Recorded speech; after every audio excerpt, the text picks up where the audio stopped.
బంధకాల్లో ఉన్నాడు, లేకపోతే శిరచాల్లో ఉన్నాడు. ఆయన శిరచాల్లో ఉన్నప్పుడు అక్కడ జరుగుతున్న సంగతులు ఏంటి, బయట ఉన్న స్థానిక సంఘం లేకపోతే క్రైస్తవులు ఎలాగూ పని చేస్తున్నారు అన్న విషయాల్ని ఈ మొదటి అధ్యాయంలో ఆయన రాస్తూ 19వ వచనంలో ఈ పదాలను ఆయన పలుకుతూ ఉన్నాడు.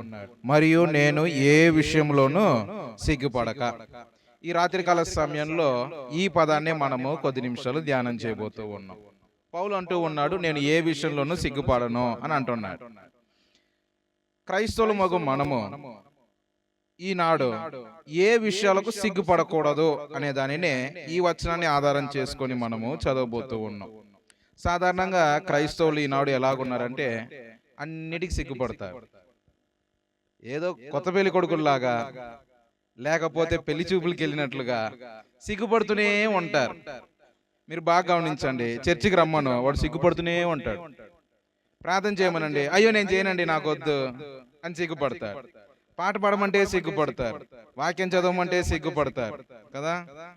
మరి ఒక క్రైస్తవుడు ఏ ఏ విషయాల్లో సిగ్గుపడకూడదో అనేదే ఈ రాత్రికాల సమయంలో మనము నేర్చుకోబోతున్నాం.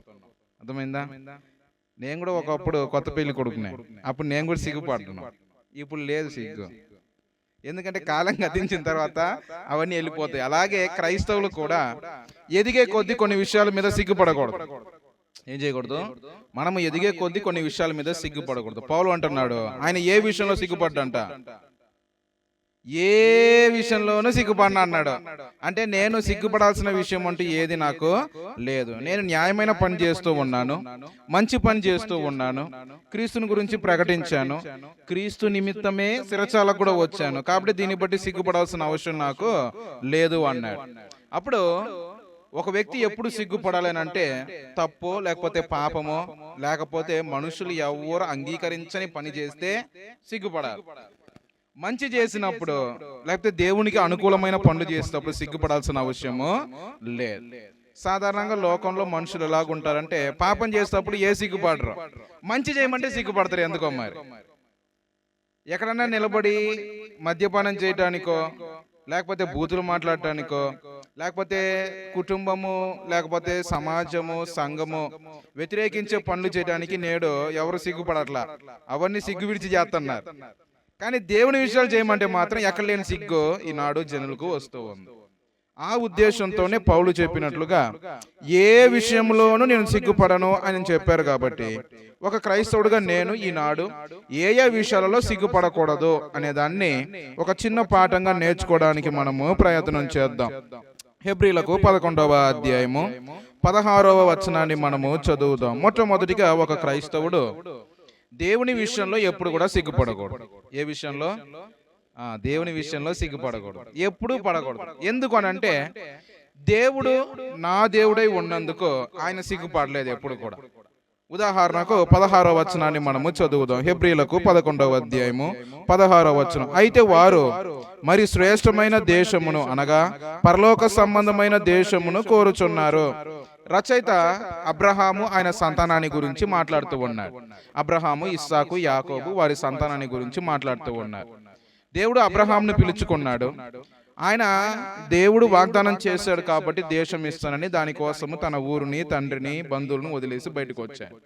తరతరాల వరకు వారు ఎలా బతికారనంటే వారికి ఇల్లు వాకిలు లేవు, సొంత ఊరు లేదు, అన్యులుగాను వేరే వేరే దేశాల్లో తిరుగుకుంటూ బ్రతికేశారు. ఇప్పుడు వారు జీవించిన జీవితాన్ని దేవుడు ఇక్కడ చెప్తూ ఉన్నాడు. వారందరూ ఎలా బ్రతికారంట? శ్రేష్టమైన దేశంను వారు కోరారు. అంటే భౌతికమైనది కాదు, పర సంబంధమైన పరలోకాన్ని వారు కోరుకున్నారంట. 16వ వచనం మరలా చదువుతాను. అనగా పరలోక సంబంధమైన దేశంను కోరుచున్నారు. భౌతికంగా ఒక ఊరు కావాలి, ఒక ఇల్లు కావాలి అని వారు కోరుకోలేదు. వారు ఏం కోరుకున్నారంట? అబ్రహాము ఆయన సంతానములు అందరూ కూడా పరలోక సంబంధమైన దేశంను వారు కోరుకుంటూ జీవించారు. అందుకే నానా హింసలు వారు అనుభవించారు. ఇప్పుడు దేవుడు ఇలాగూ జీవించిన ఈ సంతానాన్ని గురించి ఏమంటున్నాడో చూద్దాం. అందుచేత అంటే వీరు ఇలాంటి క్రమమైన జీవితము, భక్తికరమైన విశ్వాసమైన జీవితం జీవించారు కాబట్టి తాను వారి దేవుడని అనిపించుకొనుటకు దేవుడు వారిని గురించి సిగ్గుపడడు.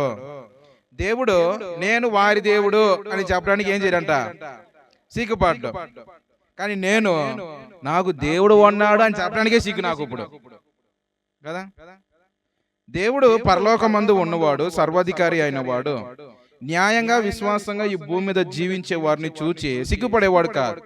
వీరు నా జనము, ఇతడు నావాడు, ఇతడు నా కుమారుడు, ఇతడు నాకు న్యాయంగా ఉన్నాడు, నేను అతని దేవుడను అని చెప్పుకోవడానికి దేవుడు ఎప్పుడు కూడా సిగ్గుపడనే పడడు.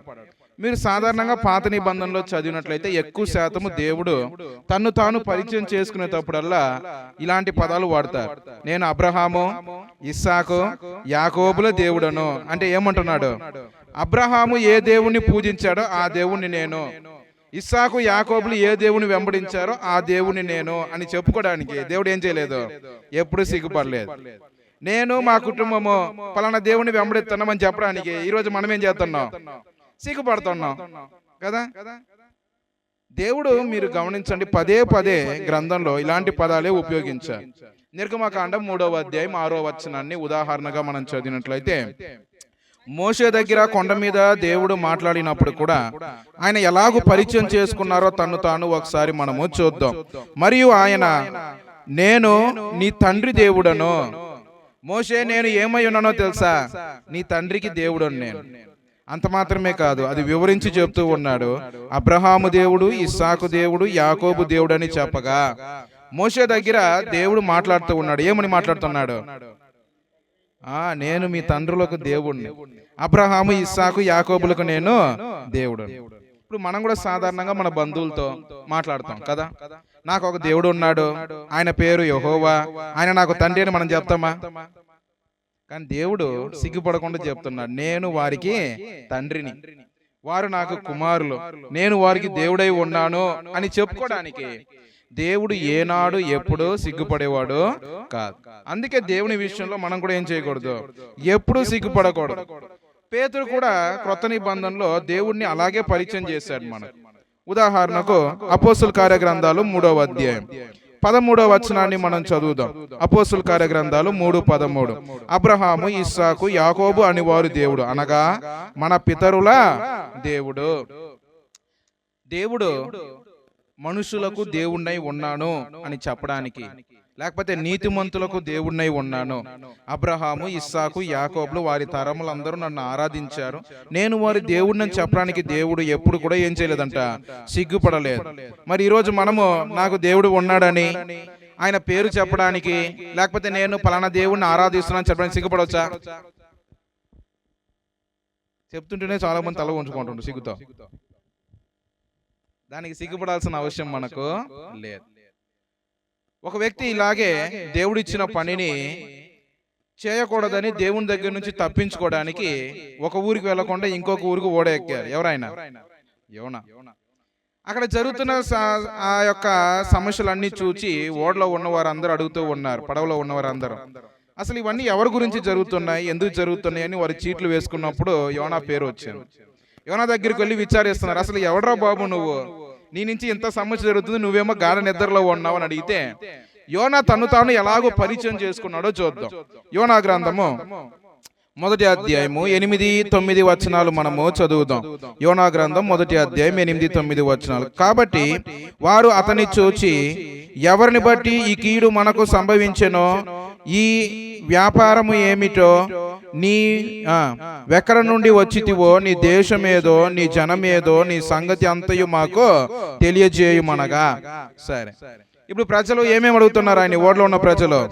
ఒకటి, నువ్వు ఎక్కడి నుంచి వచ్చావు, నీ వ్యాపారం ఏంటి, నీ దేశం ఏది, నీ జనం ఏది, నీ సంగతి మొత్తం ఏం చెయ్యి మాకు చెప్పు అంటున్నారు. అసలు నీ కథ ఏంది, అది ఇక్కడ మాట. నువ్వు ఎవరివి, ఏ ఊరికి చెందినోడవో, ఏ జనానికి చెందిన వాడవో, నీ నుంచి ఇంత సమస్య జరుగుతుంది ఇక్కడ అని విచారిస్తూ ఉన్నారు. ఇలాగ విచారించినప్పుడు 9వ వచనంలో యోనా ఏమన్నాడో చూద్దాం. అందుకు వారితో ఇట్లా, నేను హెబ్రీయుడను, సముద్రమునకును భూమికి సృష్టికర్త అయిన ఆకాశమందున్న దేవుడగు యెహోవా యందు నేను భయభక్తులు గలవాడనై ఉన్నాను. నా పేరు షాము, మా నాన్న పేరు పలానిది, ఆయన గొప్పోడు, మేము అలా ప్రదేశంలో ఉంటాము, మా జనము చాలా వారు, మాకు పలుకుబడి ఉంది. ఈ కథలన్నీ చెప్పలేదు, కానీ వారు ఇవే అడిగారు కదా. వారు అడిగిన ప్రశ్న ఇదే, కానీ ఇవి ఏటికి ఆయన సమాధానం చెప్పలేదు. ఆయన ఏమన్నాడంటే, నేను భక్తి కలిగిన వాడు, ఎవరి మీద నా భక్తి? సముద్రము, భూమి, ఆకాశమును చేసి వాటన్నిటిని ఏలుతూ ఉన్న దేవుడు ఎవరైతే ఉన్నారో, యెహోవా అన్న నామము ఏ దేవునికైతే ఉన్నదో ఆయన మీద భక్తి కలిగిన ఒక భక్తుడును నేను అని అన్నాడు. ఇప్పుడు మనల్ని ఎవరన్నా సాధారణంగా మీరు ఎవరో అని అంటే ఏమంటారు మీరు? మా వైపు అయితే ఏం చేస్తారంటే పేరుతో పాటు ఇల్లు పేరు చెప్తారు. లేకపోతే అది రెండు చెప్పిన తర్వాత నేను ఇంజనీర్ను, డాక్టర్ను, లేకపోతే లాయర్ను అని అంటారు కదా. లేకపోతే ప్రభుత్వ ఉద్యోగం చేశాను డిపార్ట్మెంట్ పేరు చెప్తారు. ఇన్కమ్ ట్యాక్స్ డిపార్ట్మెంట్ లో ఉన్నాను అలాగే ఏదైనా చెప్తారు. కానీ ఎప్పుడైనా సరే మనల్ని పరిచయం చేసుకునేటప్పుడు నేను దేవుణ్ణి ఆరాధించే ఒక భక్తుడను అని చెప్తామా? యెహోవాను నమ్ముకున్న ఒక భక్తుడను అని చెప్తామా? మాకంటూ ఒక దేవుడు ఉన్నాడు ఆయన పేరు యెహోవా అని చెప్తామా? ఎందుకంటే సిగ్గు చెప్పం. అలాగూ చెప్పితే ఎదుటివాడు ఎక్కడ నన్ను చిన్న చూపు చూస్తాడేమో అని చెప్పం మనం. కానీ యోనా అలాగ ఆలోచన చేయలేదు. నువ్వు ఎవరు అని అడిగితే ఏమంటున్నాడు? నేను భూమి, ఆకాశము, సముద్రము వీటన్నిటిని సృష్టించిన దేవుడు యెహోవాను ఆరాధించే భక్తుడుగా నేను ఉన్నాను అన్నాడు. అప్పుడు గ్రంథంలో మీరు గమనించండి, దేవుడు నేను పలాని వారి దేవుడు అని చెప్పడానికి ఆయన సిగ్గుపడలేదు. దేవుణ్ణి వెంబడించే ప్రజలు కూడా మాకు దేవుడు ఉన్నాడు అని చెప్పడానికి వారు కూడా ఏం చేయలేదు, సిగ్గుపడలేదు. సిగ్గంతా ఈరోజు మనకే. దేవుడు ఉన్నాడని చెప్పుకోవడానికి సిగ్గు, ఆయన పేరు చెప్పడానికి సిగ్గు కదా, మేము దేవుని వెంబడిస్తామని చెప్పడానికి సిగ్గు. కానీ గ్రంథంలో భక్తి పరులు అలాగూ లేరు. కాబట్టి సహోదరి సహోదరులారా, ఒక క్రైస్తవుడు ఏ విషయంలో సిగ్గుపడకూడదంటే దేవుడు ఉన్నాడు ఆయన నేను వెంబడిస్తున్నాను, నాకంటూ ఒక దేవుడు ఉన్నాడు ఆయన పేరేంటి, ఈ విషయాలు చెప్పడానికి ఎప్పుడు కూడా ఏం చేయకూడదు, మనము సిగ్గుపడాల్సిన అవసరం మనకు లేదు. రెండవ, ఒక క్రైస్తవుడు ఏ విషయంలో సిగ్గుపడకూడదో చూద్దాం. హెబ్రీలకు 2వ అధ్యాయం 11వ వచనాన్ని మనము చదువుతాం. హెబ్రీలకు రాసిన పత్రిక 2వ అధ్యాయము 11వ వచనం. పరిశుద్ధ పరచు వారికిని పరిశుద్ధ పరచబడుచున్న వారికిని అందరికి ఒకటే మూలము, ఈ హేతువు చేత వారును సహోదరుని పిలిచుటకు ఆయన సిగ్గుపడక. ప్రభు అయిన యేసుక్రీస్తు యొక్క త్యాగాన్ని గురించి రచయిత మాట్లాడుతూ అంటున్నాడు, ప్రభు అయిన యేసుక్రీస్తు నిన్ను నన్ను అంటే రక్షింపబడిన వారిని, రక్షింపబడుతూ ఉన్న వారిని నా సహోదరులు అని పిలవడానికి ఆయన ఏం చేయడంట, సిగ్గుపడ్డం. ఇంకా అర్థమైనది చెప్పాలంటే యేసు నిన్ను నన్ను ఒక కుటుంబ సభ్యులుగా, అన్నదమ్ములుగా భావించడానికి ఆయన ఏం చేయలేదు, ఎప్పుడు సిగ్గుపడలేదు. కానీ ఈరోజు నాకు సిగ్గంతా ఏంటంటే యేసు అన్న పేరు చెప్పడానికి సిగ్గు, ఆయన గురించి ఇతరుల దగ్గర మాట్లాడడానికి సిగ్గు కదా, అన్నిటికీ సిగ్గే మన వాళ్ళకు. యేసు నన్ను గురించి లేకపోతే నిన్ను సహోదరుని పిలవడానికి, సహోదరులు అని పిలవడానికి ఆయన ఏం చేయడంట, సిగ్గుపడడు. ఒకానొక సందర్భంలో ఆయన ఒక ప్రదేశంలో వాక్యం బోధిస్తూ ఉన్నారు. ఆయన చూడటానికి ఆయన తల్లి యొగు మరియా ఆయన సహోదరులు వచ్చారు. ఒక శిష్యుడు వచ్చి చెప్తున్నాడు, అయ్యా నేను కలవడానికి మీ అమ్మగారు మీ సహోదరులు బయట ఉన్నారన్నారు. అప్పుడు యేసు ఏమన్నాడో తెలుసా, ఎవరు నా తల్లి, ఎవరు నా సహోదరులు? ఇదిగో ఇక్కడ కూర్చొని ఎవరైతే వాక్యము వింటూ ఉన్నారో, దేవుని యొక్క వాక్యములు ఎవరైతే ధ్యానిస్తూ ఉన్నారో వీరే నా తల్లి, వీరే నా సహోదరులు, వీరే నా సహోదరులు అని అన్నారు. అప్పుడు ప్రభు కూడా మీరు గమనించండి, ఎప్పుడు కూడా ప్రజలను నా సహోదరులను పిలవడానికి ఆయన ఏం చేయలేదు, సిగ్గుపడలేదు. కానీ ఈరోజు క్రీస్తుని గురించి ప్రకటించడానికో, క్రీస్తుని గురించి నేర్చుకోవడానికో, క్రీస్తుని వెంబడించడానికో, మేము క్రీస్తు వారము లేకపోతే మేము క్రిస్టియన్ అని చెప్పుకోవడానికి కూడా మనకి ఏమైపోతుంది, ఈరోజు సిగ్గైపోతాం. దీనికి సిగ్గుపడాల్సిన అవసరము లేదు. ఎందుకంటే నా ప్రభువు నన్ను సహోదరుని పిలవడానికి ఆయన ఎప్పుడు కూడా సిగ్గుపడలేదు. కాబట్టి నేను కూడా సిగ్గుపడాల్సిన అవసరము లేదు. మార్కు సువార్త 3వ అధ్యాయం 35వ వచనంలో ఆ సంగతును మనము చదువుతూ ఉన్నాం. మార్కు 3వ అధ్యాయం 35వ వచనం, దేవుని చిత్తము చొప్పున జరిగించువాడే నా సహోదరుడును సహోదరియు తల్లియునని చెప్పెను. సహోదరులారా, మీరు దేవుని చిత్తాన్ని జరిగించేవారైతే మీరు ఆయనకు సహోదరుడు అవుతారు, లేకపోతే సహోదరి అవుతారు, లేకపోతే తల్లి అవుతూ ఉన్నారు. ఇలాగ మిమ్మల్ని పిలవడానికి ఆయన ఏం చేయలేదు, ఎప్పుడు సిగ్గుపడలేదు. ఇదే హెబ్రీయుల రచయిత చెప్పారు. ఎవరైతే దేవుని చిత్తాన్ని ఎరుగుతారో, దేవుని చిత్తానుసారంగా నడుచుకుంటారో, ఎవరైతే రక్షణ పొందుతారో, లేకపోతే బాప్తిసం ద్వారా దేవుని వాక్యము ద్వారా రక్షణ అనుభవిస్తారో, అట్టివారు దేవుని పిల్లలు అవుతూ ఉన్నారు. దేవుడు వాక్యము మూలంగా మనల్ని కంటూ ఉన్నాడు కదా. యేసుక్రీస్తు దేవుని కుమారుడు అయితే ఆయన కన్నా పిల్లలు మనందరం ఆయనకి ఏమవుతాం అప్పుడు? అందుకే చాలా మంది ఆయన ఏమంటారు, మాకు సహోదరుడు యేసు అని చెప్తూ ఉంటారు. వాస్తవం అది. అప్పుడు దేవునికి మనందరం పిల్లలం కాబట్టి, ఒక ఇంటి వారం కాబట్టి మనందరం ఏమవుతాం అప్పుడు? సహోదరి సహోదరులం అవుతాం. ప్రభువు నిన్ను నన్ను అలాగే పిలవడానికి ఆయన ఎప్పుడు సిగ్గుపడలేదు. కానీ నేను ఈరోజు ఏమవుతున్నాను? యేసుక్రీస్తుని గురించి సిగ్గు నాకు.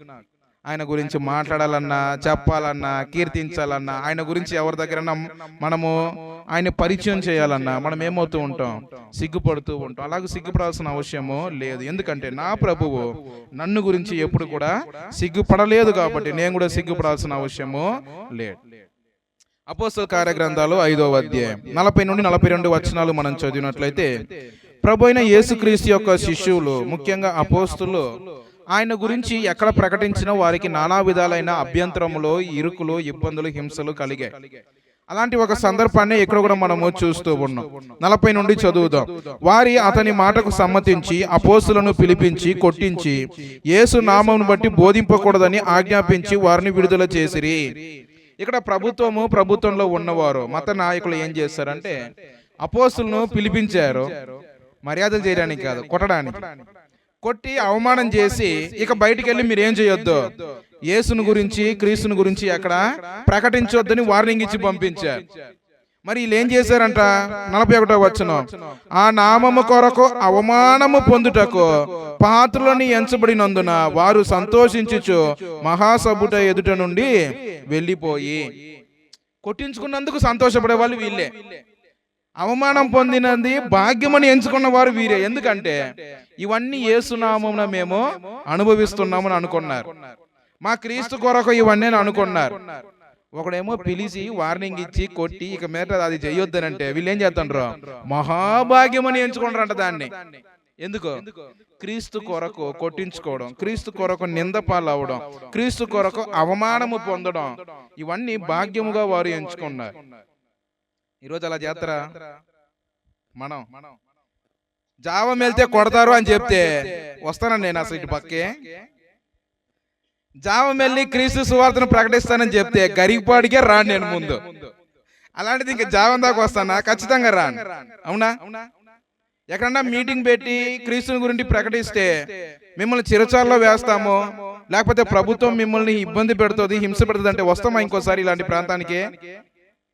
ఇద్దరికి దండం పెడతాను నేను, ఇటు పక్కకు రానేను కదా. కానీ అపోస్తులు ఎప్పుడు దానికి భయపడలేదు. వారు దాన్ని మహా ఆనందముగాను, సంతోషంగాను, భాగ్యముగాను, వరముగాను ఎంచుకొని ఆ పనిని వారు చేశారు. ఎందుకంటే క్రీస్తుని గురించి ప్రకటించడానికి వారికి సిగ్గు లేదు. సిగ్గుపడకుండా ఆ పనిని వారు చేశారు. 42వ వచనాన్ని మీరు గమనించండి. ప్రతి దినము దేవాలయములోను ఇంటింటను మానక బోధించుచు. వారు మానుకోమందే దీన్నే ప్రభుత్వము, కానీ వీరేం చేయట్లేదు, దాన్ని ఏమాత్రం మానలేదు. మానుకో అంటే మానక రోజు చేస్తారు ఈ పని. వాళ్ళు చేయడం మాత్రం కాక యేసే క్రీస్తుని ప్రకటించుచు వచ్చిరి.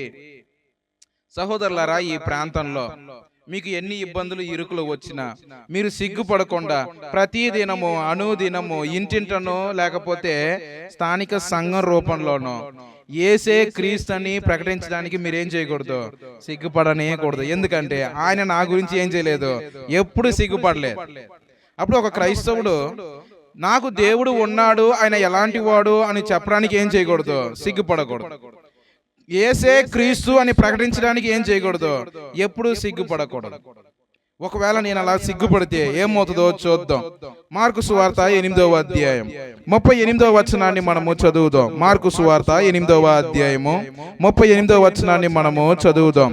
వ్యభిచారమును పాపమును చేయు ఈ తరము వారిలో నన్ను గురించియు నా మాటలను గురించియు సిగ్గుపడువాడు ఎవడో వాని గురించి మనుష్య కుమారుడు తన తండ్రి మహిమ గలవాడై పరిశుద్ధ దూతలతో కూడా వచ్చినప్పుడు సిగ్గుపడునని చెప్పాను. యేసును గురించి, యేసు మాటల గురించి ఏ వ్యక్తి అయితే సిగ్గుపడతాడో రేపు రెండో రాకడలో ఏం చేస్తుంటాడు దేవుడు? అతన్ని చూసి సిగ్గుపడతాడు. అప్పుడు ఒక క్రైస్తవుడుగా నేను యేసును గురించి సిగ్గుపడకూడదు, ఆయన మాటల గురించి కూడా నేను సిగ్గుపడకూడదు. యేసును గురించి చెప్పడానికి, ప్రకటించడానికి సిగ్గుపడకూడదు. యేసు బోధించిన బోధను ప్రకటించడానికి మనము ఎప్పుడూ సిగ్గుపడకూడదు. ఇలాగ మీరు సిగ్గుపడుతూ కూర్చుంటూ ఉంటే యేసును గురించి, యేసు బోధన గురించి మనం ఎవరికి చెప్తాం కదా? ఇతర జనాలకి ఎలాగ అర్థమవుతుంది? వాళ్ళు ఎలా తెలుసుకుంటారు? మీరు ఆలోచన చేయండి. మీ వద్దకు ఒకడు వచ్చాడు వాక్యం నేర్చుకోవడానికి, మీరు సిగ్గుపడుతూ ఉండరు అనుకోండి, వాడు మీరు సిగ్గుపడేది చూసి వాడు సిగ్గుపడి వెళ్ళిపోతాడు. ఇంకా అప్పుడు యేసును గురించి ప్రకటించడానికో, యేసు చెప్పిన మాటలను ప్రకటించడానికో ఒక క్రైస్తవుడికి ఏముండకూడదు? సిగ్గు ఉండకూడదు. దానికి సిగ్గుపడకుండా పని చేయడానికి మనము నేర్చుకోవాలి. అప్పుడు ఈ రాత్రికాల సమయంలో 2 విషయాలు మనము నేర్చుకున్నాం. ఒకటి, ఒక క్రైస్తవుడు నాకు దేవుడు ఉన్నాడు, ఆ దేవుడు ఎలాంటి వాడో, నేను ఏ దేవునికి భక్తుడుగా ఉన్నానో అది చెప్పడానికి మనం ఏం చేయకూడదు? సిగ్గుపడకూడదు. యేసుని గురించి, యేసు మాటల గురించి నేనేం చేయకూడదు?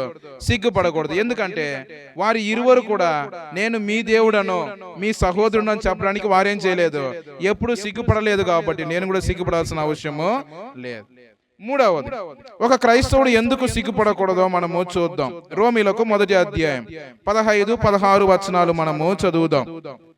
రోమీలకు 1వ అధ్యాయం 15-16. కాగా నా వలనైనంత మట్టుకు రోమాలోని మీకును సువార్త ప్రకటించుటకు సిద్ధముగా ఉన్నాను. సువార్తను గురించి నేను సిగ్గుపడువాడను కాను. ఏలయనగా నమ్ము ప్రతివానికి మొదట యూదునికిని గ్రీకు దేశస్థునికి కూడా రక్షణ కలుగు చేయుటకు అది దేవుని శక్తి అయి ఉన్నది. సహోదరులారా, అపోస్తలుడగు పౌలు ఇక్కడ రోమాలో ఉన్న వారికి ఈ పత్రికను రాస్తూ ఉన్నాడు. ఆయన దేనికి సిగ్గుపడో చెప్తూ ఉన్నాడు. దేనికి సిగ్గుపడ్డంట ఆయన? సువార్తను గురించి నేను సిగ్గుపడువాడను కాను. సువార్తను గురించి సిగ్గుపడాల్సిన అవసరము క్రైస్తవులకు కూడా లేదు. ఎందుకు అని అంటే దానికి కారణం చెప్పాడు ఆయన. సువార్తలో ఏముందంట? ఆ సువార్తను నమ్ము ప్రతి వానికి, వాడు ఎలాంటి వాడైనా సరే, యూదుడైనా గ్రీకు దేశస్థుడైనా ఎవరైనా సరే, ఆ సువార్తలో ఏముందంట? దేవుని యొక్క శక్తి ఉంది. ఎలాంటి శక్తి?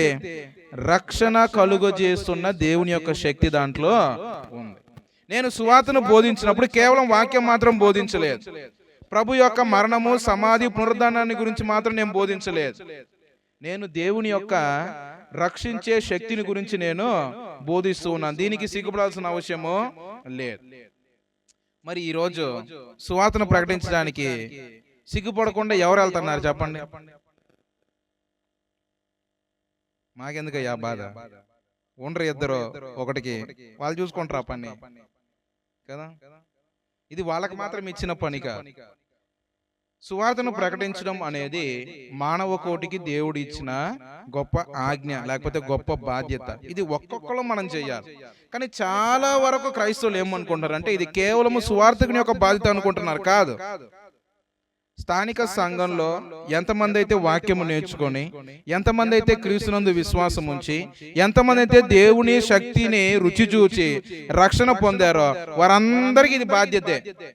నేను వాక్యం విన్నాను కదా, నేను సువార్తకు లోబడ్డాను, నేను దేవుని శక్తిని రుచి చూచాను, రక్షణ పొందాను. నేను ఏమైతే నేర్చుకొని రక్షణ పొందానో దాన్ని ఇతరులకు చెప్పడానికి కష్టమేమి కదా.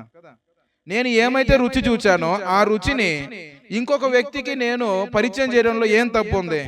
దానికి సిగ్గుపడాల్సిన అవసరము లేదు.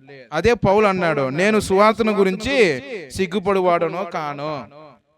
ఈరోజు సువార్త కూడికలకు రమ్మన్నా, ఎవరికన్నా సువార్త బోధిద్దాం రండి అని చెప్పినా రానంటున్నారు, సిగ్గుపడుతున్నారు.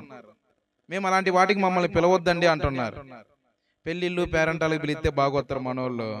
కానీ సేవకి వెళ్దాం రా, సువార్త బోధిద్దాం రా అంటే వస్తారా? ముందు మా ఫోన్ ఎత్తరు కదా. ఇలా పని లేదు, ఊరికే చేస్తారు వీళ్ళు ఫోన్ అనుకుంటారు. మా ఫోన్ అసలు ఎత్తరు మీరు. ఒకవేళ ఎత్తినా ఎందుకు ఎత్తారో తెలుసా? రాము అని చెప్పడానికి ఎత్తారు. ఇంక అంత మాత్రానికి అటెండ్ చేయడం ఎందుకు?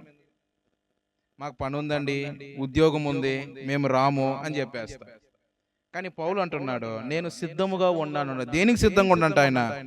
నేను రోమాలో ఉన్న మీకును సువార్తను ప్రకటించడానికి సిద్ధముగా ఉన్నాను. జావంలో ఉన్న ప్రజలందరికీ సువార్తను ప్రకటించడానికి ఎంతమంది సిద్ధంగా ఉన్నారు? ఎందుకు వచ్చిన గోల ఈడికాడ? అనవసరంగా చెయ్యెత్తి ఆడి తర్వాత చేయకపోతే ఏమన్నా అనుకుంటారేమో అని కొంతమంది ఫుల్గా ఇలా అంటున్నారు, కొంతమంది ఇలా ఇలా ఇలా ఇలా అంటున్నారు కదా.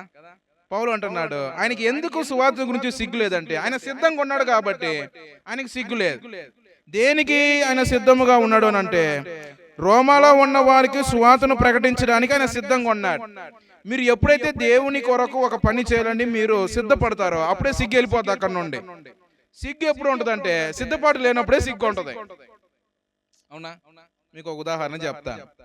పెళ్లి చూపులకు ఒక అబ్బాయి వెళ్తున్నాడు, సిగ్గు వీడికి ఎక్కువ, సిగ్గుపడుతూ ఇంట్లోనే ఉంటే పెళ్లి చూపులు అవుతాయా? మరేం చేయాలి? ఇప్పుడు సిద్ధపడి పోవాలా, అప్పుడు సిగ్గు గిగ్గని గాలి ఎగిరిపోతాయి. అవునా కదా? నాకు సిగ్గు అంటే ఇంట్లో కూర్చుంటే పెళ్ళి అవుద్దా? మరి అవే అర్థమైనప్పుడు ఇవి కూడా మీకు అర్థం కావాలి కదా. మీరు సిగ్గుపడుతూ మీరు ఇంట్లో కూర్చుంటే సువార్త పని జరగదు. నలుగురికి సువార్తను మనము వ్యాప్తి చేయలేం, నలుగురికి సువార్తను మనము బోధించలేం, నలుగురు సువార్తకు లోబడేటట్లుగా మనం చేయలేం. ఇవన్నీ జరగాలంటే ముందు ఏం చేయాలి? సిద్ధపడాలి, సిద్ధ మనసు ఉండాలి. నేను పలానా ఊరికి, పలానా కుటుంబానికి, పలానా సహోదరుడుకు, లేకపోతే నా బంధువులో ఉన్న వారికి, నా అన్నదమ్ములకు, నా తోబుడ్లకు నేను వాక్యము సువార్తను బోధించాలి అని మన సిగ్గును విడిచి సిద్ధపడడానికి మనము నేర్చుకోవాలి. ఇదే పౌలు చెప్తున్నాడు, సువార్తను గురించి నేను సిగ్గుపడువాడను కాదు. మరి సహోదరులారా, ఒక క్రైస్తవులుగా మీరు కూడా దేని గురించి సిగ్గుపడకూడదు? అప్పుడు ఇతరులకు సువార్తను చెప్పడానికి సిగ్గుపడనే కూడదు. నేను మీకు వాక్యం బోధించాను, మరి మీరు ఎవరికి బోధిస్తారు? నేను మా ఇంటికి భోజనానికి పిలిచాను, తినేటప్పుడే మీరు ఏమంటారో తెలుసా? మేము కూడా పిలుస్తామండి రండి అంటారు కదా. మీ ఇంట్లో కూడా ఒక రోజు భోజనం చేసి నన్ను ఆహ్వానిస్తారా లేదా? మరి నేను నీకు వాక్యం బోధించాను, నీకు రక్షణను నువ్వు రుచి చూసేటట్లుగా, దేవుని శక్తిని నువ్వు చూసేటట్లుగా నిన్ను ముందుకు నడిపించాను. మరి నువ్వు ఎవరికి చేస్తావా పని కదా? మీరు ఎవరికో అని ఆలోచన చేయాల్సిన అవసరం లేదు. మీరు ఇంటికి వెళ్ళి మీ ఇంట్లో ఉన్నవారిని మీరు చూడండి, మీరు ఎవరికి సువార్త నేర్పించాలో మీకే అర్థమవుతుంది. ప్రతి ఇంట్లో ఎవరో ఒకరు ఇంకా సువార్తకు లోబడకుండా ఖచ్చితంగా ఉండే ఉంటారు. అది నా అన్నదమ్ములు కావచ్చు, నా భార్య కావచ్చు, లేకపోతే నా భర్త కావచ్చు, నేను కన్న పిల్లలు కావచ్చు, నన్న కన్న తల్లిదండ్రులు కావచ్చు.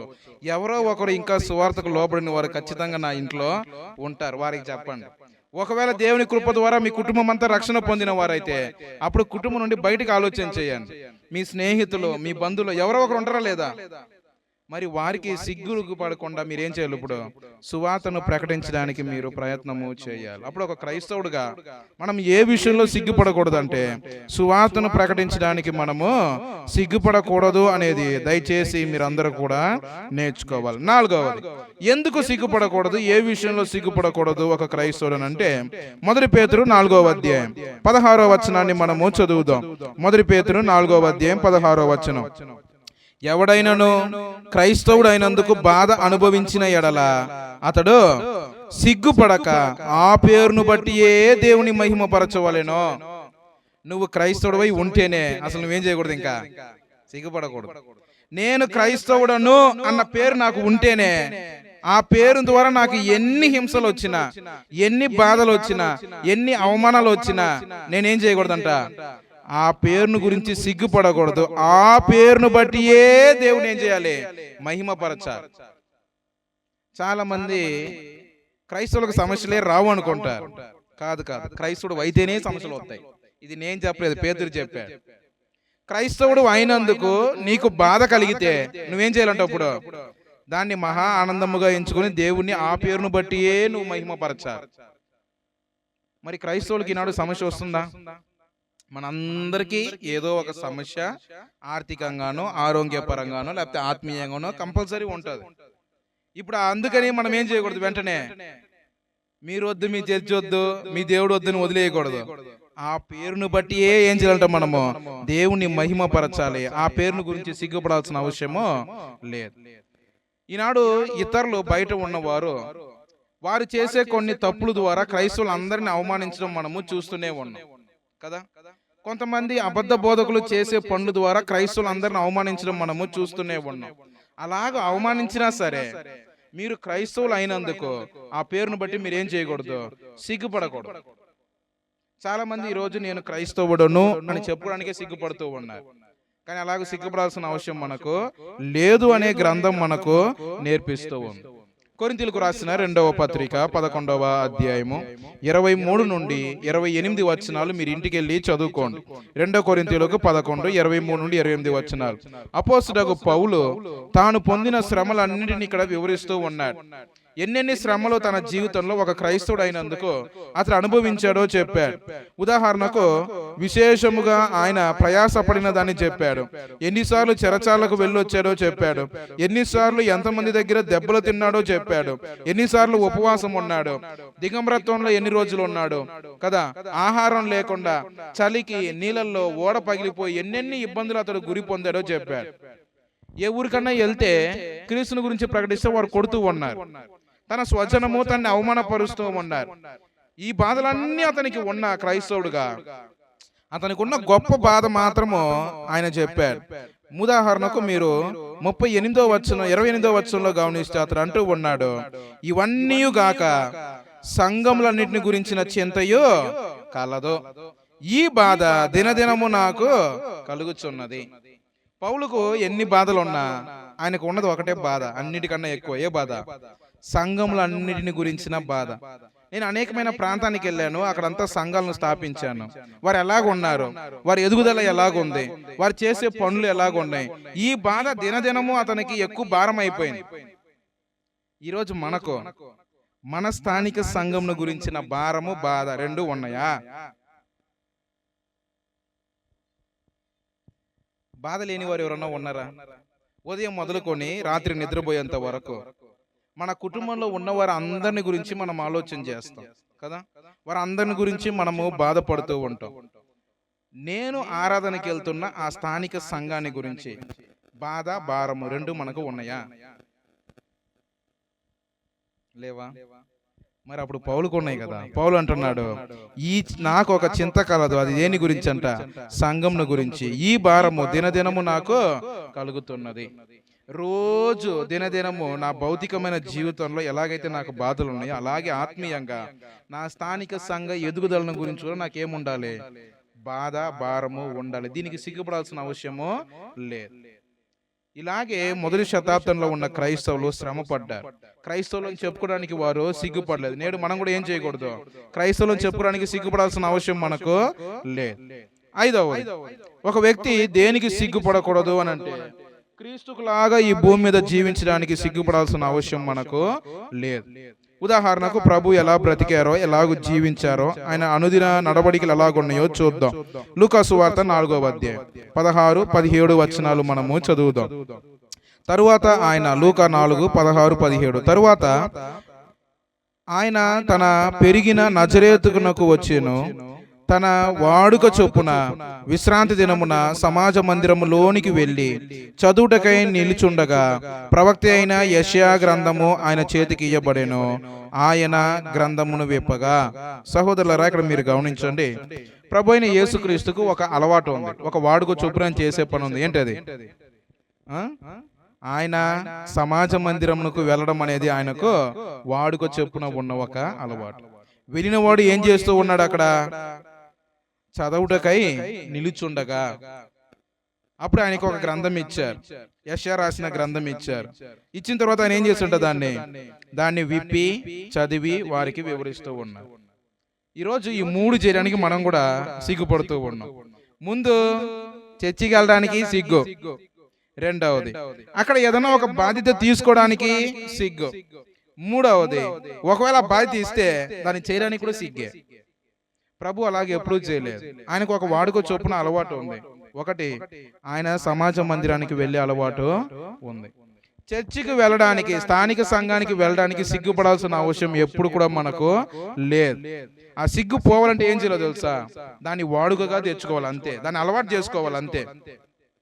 చర్చికి వెళ్ళడాన్ని మీరు అలవాటు చేసుకుంటే ఇంకా దాని గురించి మీరు ఎప్పుడు కూడా సిగ్గుపడాల్సిన అవసరం లేదు.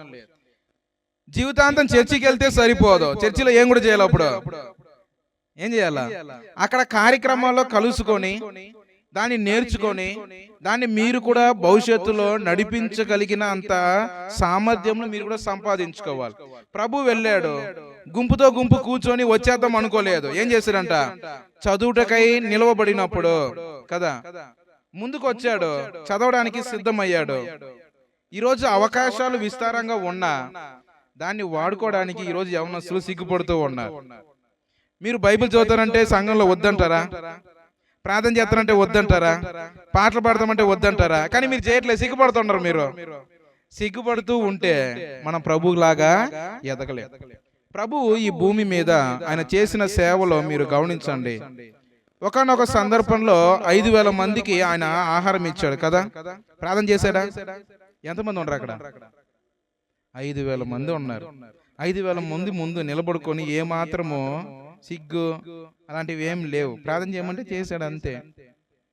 గట్టిగా మన స్థానిక సంఘంలో 100 మంది ఉంటారు. అందరూ మళ్ళా పరిచయం ఉన్నోళ్ళే, అందరూ బంధువులే, అందరూ ఒక ప్రాంతంలో ఉన్నారు. వీళ్ళని చూసే సిగ్గుపడతారు మన వాళ్ళు. ఎందుకు? ప్రభు పాటలు కూడా పాడాడు. ఆయన ఒలివ కొండకు వెళ్ళేదానికి ముందు వారందరూ ఏం చేశారంట? వారందరూ కీర్తన పాడి, అప్పుడు ప్రభు ఏం కూడా చేశాడు? పాటలు కూడా పాడేవాడు, కానీ సిగ్గుపడేవాడు కాదు. మనకు పాట తెలుసు, భాష తెలుసు, చదవడానికి తెలుసు, పాటల పుస్తకం చేతిలోనే ఉంది, కానీ సిగ్గు పాడరే. ప్రార్థన చేయటానికి, వాక్యం చదవడానికి, మనము పాటలు పాడటానికి సిగ్గుపడుతూ ఉంటే ప్రభువు సేవ స్థానిక సంఘంలో జరగదు. ఇవన్నీ చేయాలంటే ముందు ఏం చేయాలి? అప్పుడు మనము సిగ్గును విడిచి వీటన్నిటిని చేయడానికి దినదినము మనము ముందుకు సాగడానికి మనము ప్రయత్నము చేయాలి. అప్పుడు సహోదరులారా, ప్రభు అయిన యేసుక్రీస్తు వారు ఈ భూమి మీద ఎలాగైతే జీవించారో అలాంటి ఒక జీవితాన్ని మనం కూడా జీవించడానికి ప్రయత్నం చేయాలి. ఎంతమంది ఉన్నది మనకు అనవసరం. ప్రార్థన చేసే అవకాశం వచ్చిందా? చేయండి. పాటలు పాడటానికి అవకాశం వచ్చిందా? పాడండి. వాక్యం చదివి ధ్యానించే అవకాశం వచ్చిందా? దాన్ని చేయండి. ఏ తప్పు లేదు. కానీ సిగ్గుపడి వెనకడుగు వేస్తే జీవితంలో అలాంటివి చేసే ఇంకొక అవకాశం ఎప్పుడు కూడా మనకు రాదు. మా ప్రాంతంలో, ఇక్కడ ఎలాగో నాకు తెలియదు, మా ప్రాంతంలో చర్చికి రమ్మంటే పిల్లలు సిగ్గుపడుతున్నారు. ఒకవేళ వస్తే బైబిల్ తెచ్చుకోవడానికి సిగ్గుపడుతున్నారు. ఒక అబ్బాయి నన్ను అడుగుతున్నాడు, అన్న అంగట్లో ఉన్న దాంట్లోనే చిన్న బైబిల్ ఏదన్నా ఉంటే అన్న పెట్టుకుంటే ప్యాకెట్లో సరిపోవాలి, బైబిల్ బయటికి ఎవరికి కనపడకూడదు అంటున్నాడు. ఏమిరా అంటే, మా ఫ్రెండ్స్ అందరు కిండల్ చేస్తారన్నా, బైబిల్ పట్టుకొని చర్చికి వెళ్తే అది బాగోదు, చిన్న బైబిల్ అలా ప్యాకెట్లో పెట్టుకుంటే ఉండిపోవాలి, ఎవరికి కనపడకూడదు. ఇంకా అలాంటివి చేయాలి మరి కదా. దీనికి సిగ్గుపడాల్సిన అవసరము లేదు. ఈరోజు యవనస్తులు చాలా విషయాలు సిగ్గు లేకుండా చేస్తూ ఉన్నారు కదా. సమాజంలో, సోషల్ మీడియాలో ఏమాత్రం సిగ్గు మనకు లేదు, అన్ని చేసుకుంటాం. కానీ చర్చికి వెళ్ళడము, చర్చిలో పార్టిసిపేట్ చేయడము, అక్కడ ఒక యాక్టివ్ పర్సన్ గా ఉండడానికి ఎందుకో మరి అంత సిగ్గుపడిపోతూ ఉన్నారు. ప్రభు ఎప్పుడు అలా లేడు. ఆయనకు వాడుక ఏంటంటే సమాజ మందిరానికి వెళ్ళడం, అక్కడ చదవడం కదా, శిష్యులతో కూర్చొని పాటలు పాడడం, ప్రార్థన చేయడం, ఇవన్నీ ఆయనకు వాడుక. ఇదే వాడుకను మనము నేర్చుకోవాలి. యవ్వన తరానికి, చిన్నపిల్లలకు కూడా మనము నేర్పించాలి. ఇవన్నీ మనం సిగ్గుపడుతూ ఉంటే ఏమవ్వో, ఇవన్నీ సాధ్యము కావు. అప్పుడు సహోదరి సహోదరులారా, ఈ రాత్రికాల సమయంలో మనము 5 విషయాలను మనము ధ్యానం చేస్తాం. 1, దేవుడు నా దేవుడు అని చెప్పడానికి ఆయన ఏం చేయలేదు?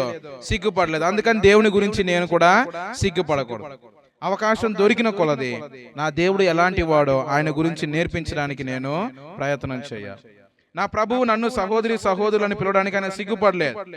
అందుకని నేను క్రీస్తుని గురించి, ఆయన మాటను గురించి ఏం చేయకూడదు? సిగ్గుపడాల్సిన అవసరం నాకు లేదు. పౌలు అన్నాడు, సువార్తను బోధించడానికి సిద్ధంగా ఉన్నాను, కాబట్టి సువార్తను గురించి నేను సిగ్గుపడను అన్నాడు. మీరు, నేను కూడా ఇతరులకు సువార్తను ప్రకటించడానికి ఏం చేయకూడదు? ఎప్పుడు సిగ్గుపడకూడదు. కానీ ఎలాగుండాలి? బోధించడానికి సిద్ధముగా ఉండాలి. ఒక అవకాశం దొరికితే వెంటనే ఆత్మను ఆదాయం చేసుకోవటట్టుగా ఉండాలి. ఇది సిగ్గుపడుతూ ఉంటే మనకు సాధ్యము కాదు. 4వది, మీరు క్రైస్తవులు అన్న పేరు మీకుంటేనే మీరు ఏం చేయకూడదు? అప్పుడు సిగ్గుపడకూడదు. క్రైస్తవులు అయినందుకు మీకు శ్రమలు వస్తే దాన్ని ఎలా తీసుకోవాలి? మీరు మహా ఆనందముగా దాన్ని తీసుకొని ఆ పేరును బట్టే దేవుణ్ణి మీరు మహిమపరచాలి. ముఖ్యంగా సంఘమును గురించిన చింత, బాధ మీకు హృదయంలో ఉండాలి. 5వది మనం ఏం నేర్చుకున్నామంటే, ప్రభు అయిన యేసుక్రీస్తు వారు ఎలాగైతే మందిరానికి వెళ్ళడము, ప్రార్థన చేయడము, పాటలు పాడటంలో సిగ్గుపడలేదో అలాగూ మీరు నేను కూడా సిగ్గుపడాల్సిన అవసరం మనకు లేదు. దీన్ని ఒక అలవాటుగాను వాడుకగాను మనము దాన్ని నేర్చుకోవడానికి మనందరం కూడా ప్రయత్నము చేయాలి. జావంలో ఉన్న మీరందరూ కూడా అలాగూ చేస్తారు అన్న నిరీక్షణ మాకుంది. మీరు సిగ్గుపడుతూ ఉంటే పనులు కావు. జావంలో సంఘం ఎదగాలి కదా, జావంలో అనేక మంది క్రైస్తవులుగా అవ్వాలి కదా. మరి అలాగే జరగాలంటే మరి మనం ఏం చేయాలి? సిగ్గుపడకుండా, ముఖ్యంగా క్రైస్తవుడుగా ఏ ఏ విషయాల్లో సిగ్గుపడకూడదో అవన్నీ పక్కకు పెట్టి మనందరం కలిసి పని చేయడానికి ప్రయత్నం చేద్దాం. ఓపికగా విన్న మీకు అందరికీ కూడా ప్రభు నామమున వందనాలు తెలియజేస్తూ ఉన్నాను. Thank you.